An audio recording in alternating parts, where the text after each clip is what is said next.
మన రక్షకుడైన యేసుక్రీస్తు నామములో అందరికీ వందనాలండి. ఈరోజు దేవుని మాటలు ఫిలిప్పీలకు రాసిన పత్రిక 4వ అధ్యాయం 4వ వచనం. ఎల్లప్పుడూ ప్రభువునందు ఆనందించుడి, మరలా చెప్పుదును ఆనందించుడి.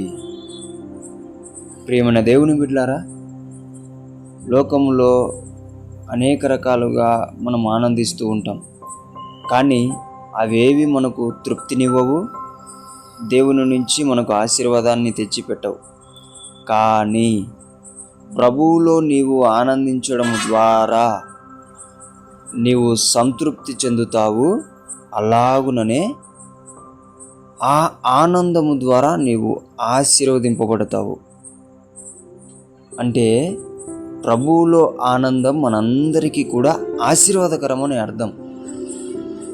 దేవుని బిడ్డలారా, ఒక్కసారి నీవు దేవుని స్తుతించేటప్పుడు ఆనందించి చూడు, ఆరాధించేటప్పుడు ఆనందించి చూడు, ఆయనతో గడిపేటప్పుడు ఆనందించి చూడు. అది నీకు ఆశీర్వాదకరంగా మారుతుంది. ఆ ఆనందం నీకు సంతృప్తిని కలగజేస్తుంది. దేవుని బిడ్డలారా, చాలామంది మనుషులలో ఆనందాన్ని వెతుకుతారు, లోకంలో ఆనందాన్ని వెతుకుతారు, డబ్బులో ఆనందాన్ని వెతుకుతారు. అదేది కూడా నీకు సంతృప్తినివ్వదు, అదేది కూడా నీకు ఆశీర్వాదం తెచ్చిపెట్టదు.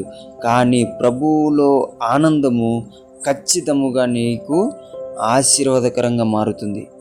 అందుకే దేవుని బిడ్డలారా, ప్రభువులో ఆనందించి ఆశీర్వాదం పొందుకోవాలని దేవుని పేట మనవి చేసుకుంటున్నాను. దేవుడి మాటలను దీవించునుగాక. ప్రార్థిద్దాం. మహాపరిశుద్ధుడైన మా తండ్రి, నీకు వందనాలయ్యా. ప్రభువులో ఆనందము ఆశీర్వాదకరము నాయన. మేమందరము కూడా ప్రభువా, లోకంలో ఆనందాన్ని కోరి అసంతృప్తితో మిగిలిపోకపోకుండా ప్రభువులో ఆనందించి ఆశీర్వదింపబడే బిడ్డలుగా మమ్మల్ని దీవించమని యేసు నామములో ప్రార్థిస్తున్నాం తండ్రి. ఆమేన్.